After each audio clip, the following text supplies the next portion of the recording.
নমস্কার বন্ধুরা, আজকে এই বিশেষ পর্বে আমরা আলোচনা করব মেষ রাশির জাতক জাতিকাদের জীবনে শনি সাড়ে সাতির প্রভাব কখন শুরু হয়েছে, কতদিন চলবে এবং আগামী সময়ে কর্ম, ব্যবসা, চাকরি, অর্থ, প্রেম, দাম্পত্য জীবন, স্বাস্থ্য, সন্তান ও শিক্ষার ক্ষেত্রে কি ধরনের পরিবর্তন আসতে পারে।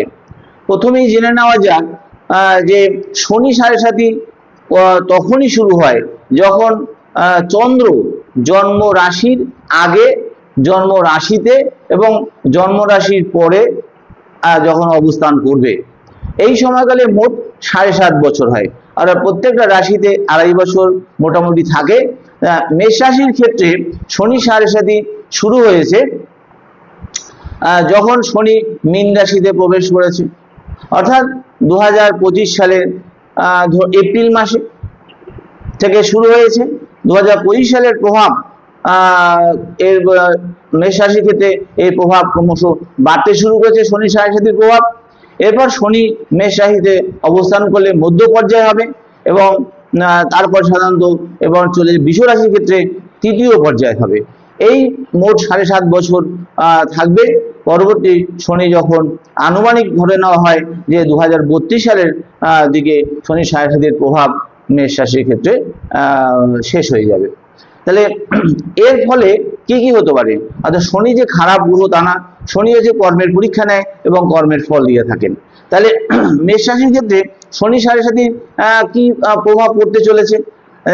মেষ রাশির জাতকদের জন্য বা জাতিকাদের জন্য এই সময় ধৈর্য ও কঠোর পরিশ্রমের পরীক্ষা নেওয়ার সময়।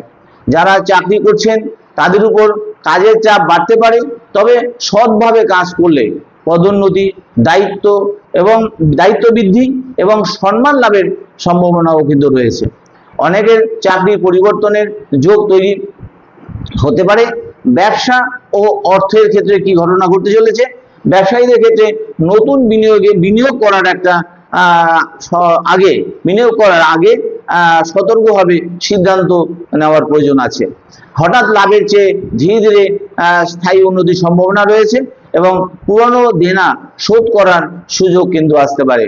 অর্থ ব্যয় সংযম রাখলে ভবিষ্যতে আর্থিক স্থিতি শক্তিশালী হবে এবং টাকা ধার দিলে একটু ভেবেচিন্তে ধার দেবেন। প্রেম ও দাম্পত্য জীবনের ক্ষেত্রে কি আসতে চলেছে? প্রেমের সম্পর্কে ধৈর্য প্রয়োজন এবং ভুল বোঝাবুঝি ও দূরত্ব তৈরি হতে পারে, এবং কিন্তু আন্তরিকতা বজায় রেখে সম্পর্ক রাখতে পারেন। সম্পর্ক আরো মজবুত হবে। বিবাহিত জীবনে একে অপরকে সময় দেওয়া জরুরি এবং অহংকার বা রাগ এই সম্পর্কের ক্ষতি করতে পারে অনেকটাই।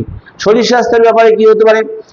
শনি সাড়ে সাতির সময় মানসিক চাপ, মেন্টাল প্রেশার বাড়তে পারে।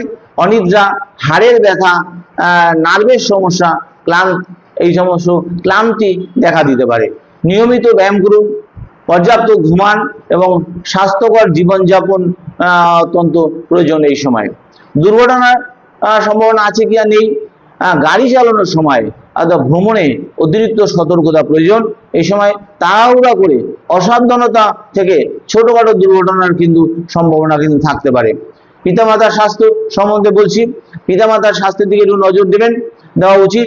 বয়স্ক সদস্যদের নিয়মিত স্বাস্থ্য পরীক্ষা করা ভালো এবং তাদের সঙ্গে সময় কাটাতে হবে, এবং দেখা যাচ্ছে তাদের মানসিক শাস্তি বা মানসিক শান্তিও বৃদ্ধি পাবে তাদের সঙ্গে সময় কাটালে। সন্তান ও শিক্ষার্থীরা, যদি সন্তান যদি মেষ রাশির হয় তবে তাদের পড়াশোনার শুরুতে মনোযোগের ঘাটতি দেখা দিল, ধীরে ধীরে কিন্তু উন্নতি যোগ রয়েছে। তা প্রতিযোগিতামূলক পরীক্ষা, উচ্চশিক্ষা এবং প্রযুক্তি শিক্ষার ক্ষেত্রে ভালো সুযোগ কিন্তু তৈরি হতে পারে, এবং নিয়মিত অধ্যবসায় অর্থাৎ নিয়মিতভাবে পড়াশোনা করলে সাফল্যের চাবিকাঠি কিন্তু তৈরি হতে পারে। শনি সাড়ে সাতির শিক্ষা কি আছে? শনি কখনো অকারণে কষ্ট দেন না। শনি মানুষের কর্মের ফল প্রদান করেন এবং শৃঙ্খলা, ধৈর্য, পরিশ্রম ও দায়িত্ববোধ শেখায়। তাই এই সময়কে ভয়ের নয় আত্মগঠন উন্নতির সময় হিসেবে দেখুন, তবে দেখবেন আপনার ডেভেলপমেন্ট। শনির কর্ম, শনি যে কর্ম দেখেন, ধৈর্য দেখেন, সততার পরীক্ষা নেন, তার ফল কিন্তু শনির 6-7 মধ্যেই দেবেন, এবং তার ফলে কিন্তু আপনাকে ইস্পাতের মতো বানিয়ে নূতন কর্মপথে, নূতন ডেভেলপমেন্টের পথে, নূতন মানুষ চিনে সময়ের সাথে তাল মিলিয়ে এগিয়ে চলার শিক্ষা কিন্তু শনি দিয়ে যান। কিন্তু বিশেষ পরামর্শ রয়েছে এখানে কিছুটা।